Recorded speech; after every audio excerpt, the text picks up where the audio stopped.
Welcome to the Danbury Dems. My name is John Gogliettino. I'm your host. We're going to have another interesting program today. Our state representative from the 2nd District, Raghib, Allie-Brennan, is with me today, and we're going to be talking about what he's done during this winter and COVID period. And before we get into that, we're going to talk about himself for new people that are new in the area that don't know him. And so without further ado, come on. let's get into it. How's it going? Tell us about yourself before you became a state rep and Sure. what got you there, or what got you thinking about going in that direction. And then we'll get into your state rep questions. Yeah, well, thanks for having me from your office to my bedroom. So, no, it's an honor to be here. I'm State Representative Raghib Allie-Brennan. I represent the 2nd District in our Connecticut General Assembly, which includes my hometown of Bethel, a big chunk of Danbury, including the Mall, Terrywile.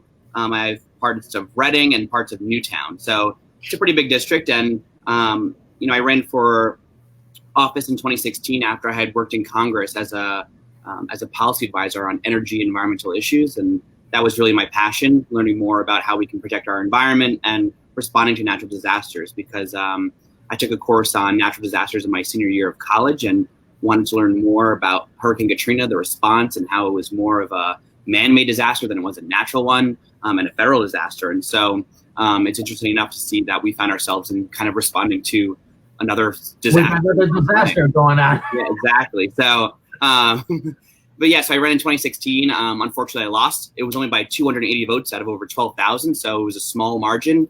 I really felt like I had made strides and that people had heard my message, but, we needed a little more, some people needed a little more time. And so, we started the race late, and I just think I learned a lot from that. I ran in 2018 and we won by a big margin. So I'm serving my first term right now as a freshman, but, I feel like I have so much experience as a former staffer in Congress and, just learning from my experiences on the first campaign. And so we're here now. I'm the vice chair of energy and technology. So my own passions growing up and learning in Congress, I'm able to bring to the Connecticut State House. I work on that committee with State Representative David Arconti, who's also a Danbury Democrat.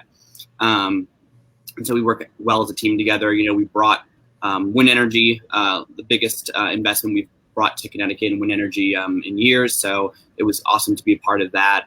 I also serve on public safety, and I serve on general law committee, which deals a lot with the liquor laws. And so we were able to really help our breweries. So, everyone loves a brewery, and we have one in each of my towns. So being able to be there for them and make sure that they can succeed, especially since it's a booming industry now in the state, was another great feat that we were able to get across the finish line in 2019. But yeah, obviously we had a lot of plans for Connecticut, and I had a lot of bills I was working on, but it all got, everything died during the pandemic. So we didn't get to finish this 2020 session. So Another way, screeching halt. Another way of looking at it is you got a head start. You have an idea what you're going to be working on in the special session. Yeah. Having to do with like what you've been working on in the area of the environment. Is there any new legislation or any concerns? Yeah, before the session ended, during that we were working on a lot of policy to protect solar investments and things like that. But really, it's kind of disappointing because I know there was a lot we work on as well. Like even on public safety, I was working on opiate epidemic, law, some laws to really address that situation that's going on and affecting every community. And we were working on a whole bunch of other bills, but it was just sad that, unfortunately, the way our legislature is set up, it's only part-time. So we are only in session from January till June, and there's a midnight deadline. And so unfortunately, because of the pandemic, we weren't able to get the bills out in time, and we weren't able to be there. So I still haven't been back to the Capitol since March. In fact, they don't want you there because they're cleaning up the place. Yeah. Isn't that right? Yeah.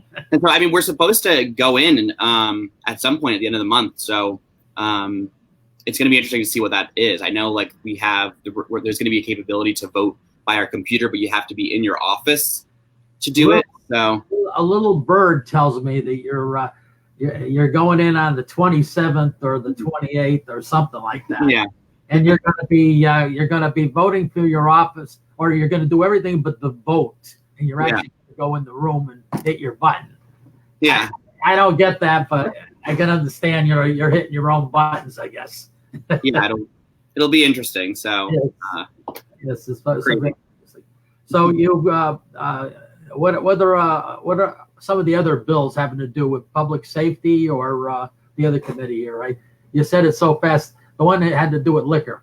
That's the general law committee. We mostly deal with a lot of our liquor laws in the state. But I mean, a lot of those bills, I mean, like we're not going to be able to address most of them until next year, and so unfortunately, it's been trying to, when we talk about campaigning, just discussing your record on what we were able to accomplish within a year. And I feel like, I had done a lot in a year that my predecessors, weren't able to achieve in like the amount of years that they were up there. So, this whole thing was, you never know, I just take each term as it is. I never know if I'm going to come back or not. And so I had to take that time and do as much as I can. And, we really brokered and made deals and, you got to look at it this way. You got more energy. You got a couple of years on the other people. Yeah. But I think it's when you have a purpose and a passion, really, because I didn't go up to the Capitol to be an obstructionist. That's not how we move the state forward. You really have to go in there with a plan. And voting no and saying no and complaining is so easy. That's not how you lead. And so it does take a lot to be in the middle of it all and to be bargaining for what your part of the state needs. And because you make hard decisions up there. When you're in it, it takes more of leadership. And I think you understand the policy better because it's affecting people, and it's very important to understand that. So to be able to be on the back and just complaining that, the state's not doing well, and that I think it's easier for people to complain, and that's not what we've done, especially the Danbury delegation, in my opinion. Okay, I couldn't quiet that phone, so I'm in my office. The other phone's ringing. This one I got shut off. Okay.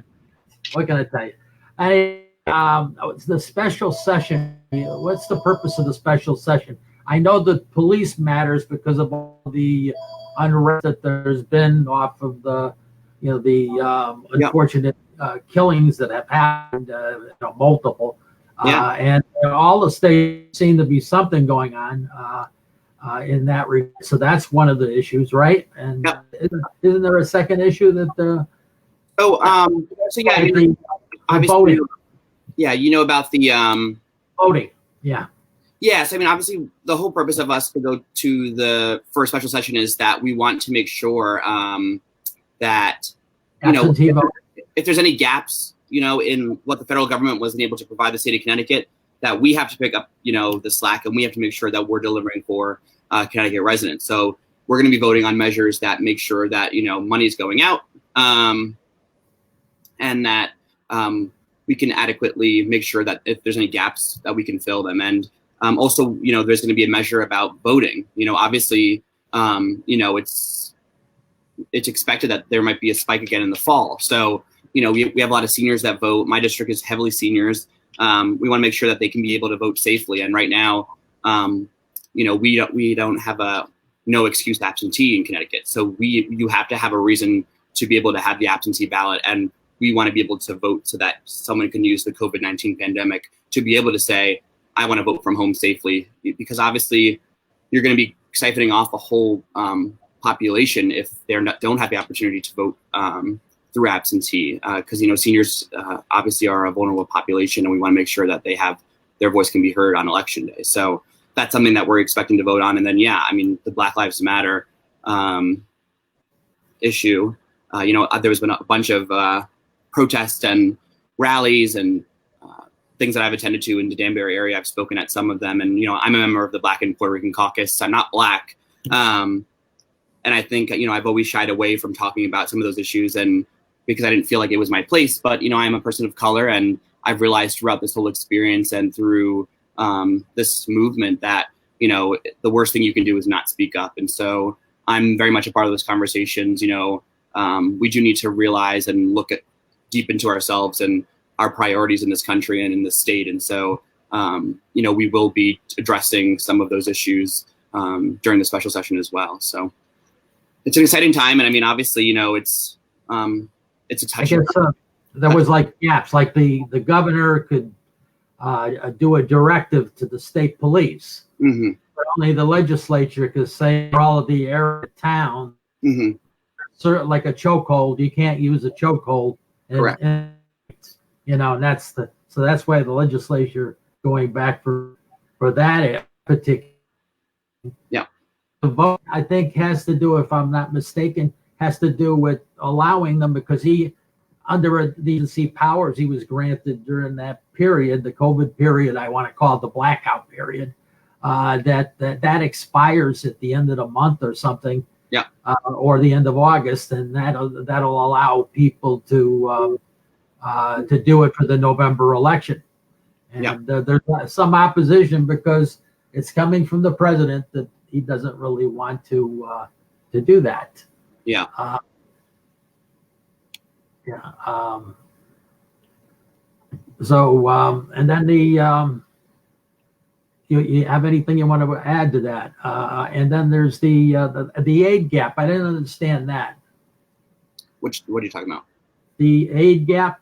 The federal government had certain aids. In other words, we're aiding you in this area. We're aiding you in this area. If you don't have money for testing, well, we're going to cover the testing. And correct. If there's gaps in somebody having this or getting tested for it, or or even businesses that have, like a lot of businesses weren't able to access these some of the aid that was coming down from the federal government. So, we need to make sure that our businesses can stay afloat. It's our responsibility to make sure that if, some businesses didn't get the help they needed, that, we have to be there to help them. So, and I know there's just, I didn't know from the beginning, like it was just crazy throughout this whole pandemic because everything just shut down. But I think people think like, people ask me, they're like, are you working? I'm like, yes, I think I'm even working harder than I ever was, even though I'm working from home, because every day, all day, like from social media to my email to my phone, people are reaching out with issues just to connect them to resources. I was going to businesses to kind of walk them through some of these applications. And obviously some people with Department of Labor, we've heard about how much of a backlog they have and just how overwhelmed they were. So every day I'm kind of trying to connect people. And sometimes it takes me less than 10 minutes to get through to someone and to be able to fix it. And sometimes it takes a week or two, which, is disappointing. And I know it's tough because families are really hurting. And I know people, you have people that were working paycheck to paycheck, and for that to just stop, you can only imagine what that was like. So, there's obviously some tough stories and obviously some great ones, but we did have some loss in my district, and, we were there for those families. And, I just keep reminding people, wear your mask. And I was just trying to dove out all the information I could. And my thing wasn't like, I know some people just post like, here's the article or here's the link, like read it yourself. I took the time to kind of like make sure that I was reading it myself and trying to digest it and put it back out so that people can understand it better, just as I was understanding it. So I think that was helpful for a lot of people. And yeah, I was doing a lot of different things. I even started a virtual story time on Thursdays at 1:00 since the pandemic started. I've been reading children's books so that parents can get a break, or, just a point of levity, because it's very serious and obviously dark times. And, but, we have to have some hope, and it's just a fun way for me to re-engage with my constituents and just show some kind of levity for what's going on. And I even worked with the Danbury Democrats and Action Together to help bring some food and resources to area food banks in the month of I think it was either April or May.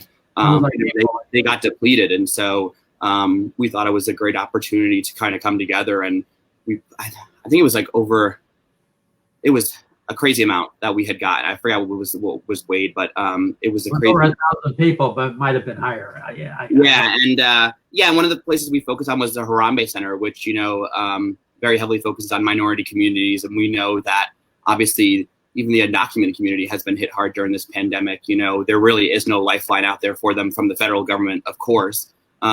I know Governor Lamont has put a lifeline out there for them too. But it's tough, and just imagine not being able to go if you're sick to go to the hospital. You're afraid to, or you have to take public transportation. It's just so much harder, and so we wanted to do something to make sure that they knew we were there, and that if they needed help, we were there. So we've been doing a lot of stuff, and even visiting nursing homes. I went to some group homes and nursing homes, Ability Beyond, to see what they needed. I know their staff has been working hard and making sure that they have the adequate PPP, which is, the personal protection equipment. So, I've been trying to see as much as I can, just kind of staying in your, bubble. I know we're all in our own bubble, but we have to go out there and see and make sure that people have what they need. So,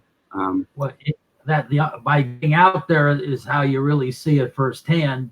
Even you got to protect yourself when you're out there, because you don't know who's carrying it. It's not like we got stripes. You got a yellow stripe, you're okay. You got a red stripe, you're not. There's no way like that of knowing who's in jeopardy or even coming close to something. Yeah. What have you been doing for, you just been working from home, or have you been going out? I know some restaurants are open. Some of that, there's no way you can sell insurance without going out and seeing some stuff. But I'm meeting with people like, I did a restaurant insurance, and he was at one end of the bar and I was at the other end of the bar, that kind of thing. And I'm sure you were doing things like that. You were helping a family, and they're at one end of the room and you're at the other end of the room. You're wearing your mask, but that's all appreciated, that people like that personal service. Yeah. You got to get out there and you got to see the people, and you're in 4 towns or you say 5 towns. I don't know. No, it's 4, but yeah, exactly. Because I thought it was Danbury, Bethel, and Reading, but no offense to Newtown, I didn't know you had one. They wanted to give me some more work, so they gave me another town, In another town, I can handle that. We need a hand over here, so you can have that.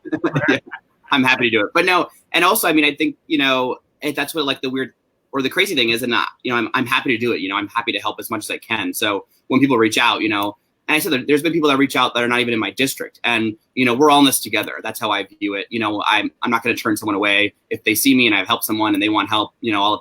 I'll help them, and I'll let their other state rep know, or state senator, that I'm helping someone out in their district. And the Candlewood Lake Authority reached out to me because they needed help getting masks for the boating season. And as you know, I don't even think you can rent a boat till September, because everyone's out on the lake. It's like a safe way to kind of go out and enjoy the sun and enjoy the summer while kind of being socially distant. If you're on, I helped get them 250 masks for the season, so that was great to be able to help with too. But you got a point. If you're on a boat and you're there with 3 or 4 family members on the boat, you're out in the fresh air and the air rushing by, and unless you're sitting right next to another boat, then you're not practicing social distancing. But you can only stay in the house so long, so it's a good way to pass the time if you got a little distance and you're waving, like people tend to wave on the water. Yeah, people tend to wave to each other. I would imagine they're waving the same way, unless they get close and they got to put their mask on. Yeah. And that's the difference between Connecticut and New York and New Jersey and a few other states up here in the Northeast, and the people in the South. They're not quite doing it. They didn't get it yet. So sure. I think it's amazing that Connecticut's been a leader. Props to Governor Lamont. Connecticut's been one of the leaders in the state for how we've addressed it and how we've kept the cases so low. So obviously we're trying to do as much as we can to contain it, but people obviously leave the state, and I think people have to remember that we're still in the middle of the pandemic. I know you go out, it's 4th of July weekend, you go to a barbecue, and you're feeling good, you have a drink or two, and then the mask comes off, or so I think people really have to remember that's where you sort of got to watch that. Exactly. You want to make sure that you have a few, but put the mask on after you have a few. Exactly. But yeah, this has all changed, even like what campaigning is going to be. Right now I would be door knocking, and out of the safety of making sure that I'm not either making someone angry by door knocking, or you could still knock on the door, leave something. Leave something. If you're leaving something for them, a pen or something, I didn't expect you to come to the door. Here's Yeah, and and you have it in plastic. exactly. I appreciate Yep, wear your gloves and everything. So, but yeah, still, I mean, not a lot of people are going to engage with you at the door, and that's always crucial, right? Because sometimes people have a lot of questions, they want to interface with you there. So we have to utilize more of like the internet and social media, digital. So it's definitely changed the game. So it'll be interesting to see. But all I can do really focus on now is what my job is and making sure that people are getting the resources they need. So it's been a balance of trying to, how do you even campaign when something like this is going on? Well, if you're filling in, you're doing a good job of filling in the blanks. That's Yeah. what you want, because you're the representative, and they know that there's gaps that happen from time to time, and they like the fact that somebody's helping them fill it when they get that gap. Yeah. So you were on the phone. What was the average you got in a given Monday through Friday period? People calling you up and talking about this or that issue. I don't know. I mean, I definitely helped over 100, people with their Department of Labor issues throughout this whole thing, and that's like, and I think it's important that I interface with them, not my, I have an aide in the Capitol, but it's 4 towns. I think I can manage it, and yeah. I think it's important that I interface first, and it's like funny because some people are like, well, they didn't even know that that's what a state rep will do or can help with, and also they're like shocked that they're talking to their state rep, and I'm like, yeah, it's just us, we don't need all the. You're not some old guy. Yeah, I'm not hiding behind a bunch of aides or anything. No, yeah, it's so straight to it. But yeah, and I mean, if anyone's watching and they need help with anything, they can always reach out to me or my office, and we'd be happy to help. I know there's so many questions too. You can give your information now. We don't have to wait to the end. Yeah, whatever information, your email, your website. Yeah, my name's on here, but if you find me on social media, it's just if it's Facebook or Instagram, it's at Raghib CT. So RAGHIB and then CT.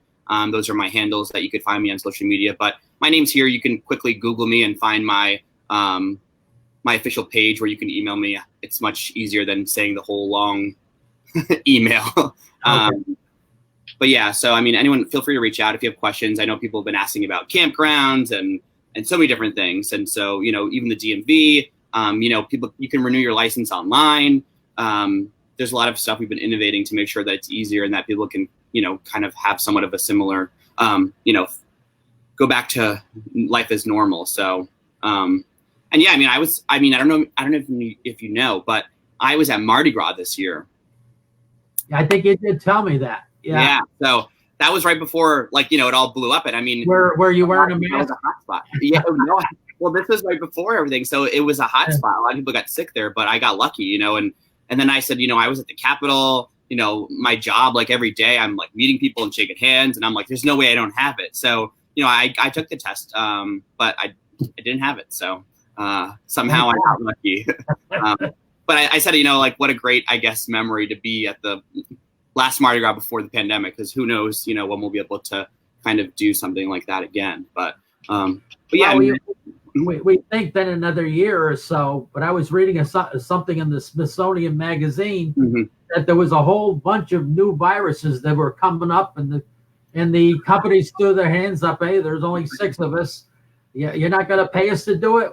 Well, then we're not going to do any research. So we may have another 5 viruses behind this one, is what they were saying. Let's take this one virus at a time. As long as they come every 5 years or 10 years, and I know it was 100 years since the last one, but this takes the cake of all the stuff I ran into. Well, the important thing is, I mean, we need leadership, and we need a government that believes in science. So that's just been the big one. Yeah. And there's a question that came by, I guess, off the internet. Do you agree with the governor's decision to hold off on phase 3 for now? I do. I mean, trust me, I like to go to the bar just as anybody else does. I'm young. I'm 28. My birthday's on the 20th. I'll be 29. But, I think we're doing a good job, and we've done a good job so far. I trust his judgment that, other states are seeing spikes. And, you know, we have this thing where if you're coming in from the other states, you're supposed to self-quarantine, but we can't police that. So we don't know if people are actually self-quarantining. So I do think right now is a good place to stop. And I do think that we have to have a bigger discussion about schools reopening in the fall, because I'm not sure how safe that is at this point. It does seem like there's too many barriers, and I'm not sure how they can actually do that if there's so much fear. I know that, you know, we want to look out for the teachers and the students, of course. And so I want to have a bigger conversation with the governor about that. Yeah, you can make an argument that, yeah, let's get the kids back to school so the parents can go, you know, full time to work. When you have two parents that are working, yeah, and one may have to hang back. But on the other hand, if they're going to get the virus, because there's too much razzle dazzle, they have their mask on the first hour and then it's off, and then they're not socially distant enough. Yeah.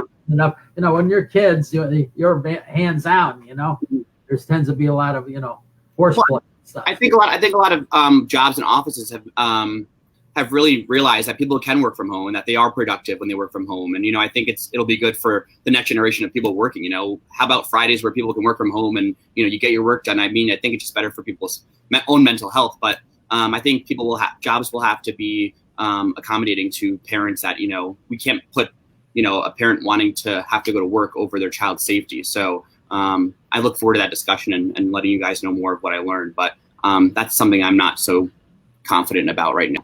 All right. Well, I want to thank you for coming on the show, and I want to thank the viewers at Danbury Dems, and we'll see you next time, same station. Take care. Thank you. See you.